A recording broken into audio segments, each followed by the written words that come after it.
National Aviation Day was declared by President proclamation in 1939 by President Franklin Delano Roosevelt. This date was designated to mark the anniversary of Orville Wright's birthday, which was August 19, 1871. Prior to the legendary achievements of Charles Lindbergh, Orville Wright and his brother Wilbur were the first to build a successful airplane. Well, as the Wrights were pioneers in aviation, Charles Lindbergh was a pioneer right here for Long Island. And as a result, we've ended up with wonderful opportunities, not only for the community, but it has carried on for decades. We are the cradle of aviation, ladies and gentlemen. Here on Long Island, Charles Lindbergh carried on the legacy set forth by the Wright brothers and aviation pioneers, making history right at this very location. In fact, the stone monument standing behind all of us here today is the location where the Spirit of St. Louis lifted right off on that very first flight across the Atlantic.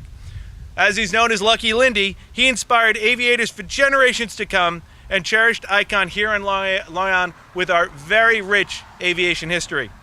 A nearby museum is appropriately named the Cradle of Aviation. And there's a reason for that, because frankly, it was born right here on Long Island. In addition to that, because of his great work, an industry took off for decades here on Long Island of building planes by companies like Boeing. Though the planes aren't built here anymore, there are still businesses across Long Island that produce the parts for these very, very planes that we've all enjoyed over the decades. And it's only fitting that we celebrate National Aviation Week right here at the site of where Charles Lindbergh took off for his famous transatlantic flight on the Spirit of St. Louis. I'm proud to be part of the town board that designated this historical Lindbergh Monument as an official landmark.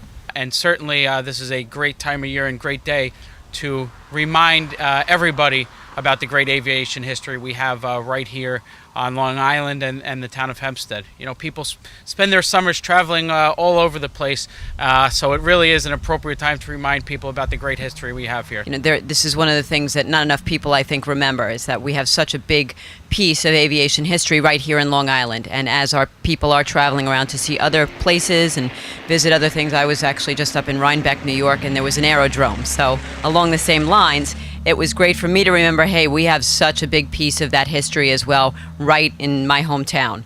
History will always record that Long Island was and remains the cradle of aviation because of the skill and courage of those who piloted their airplanes from this precise location.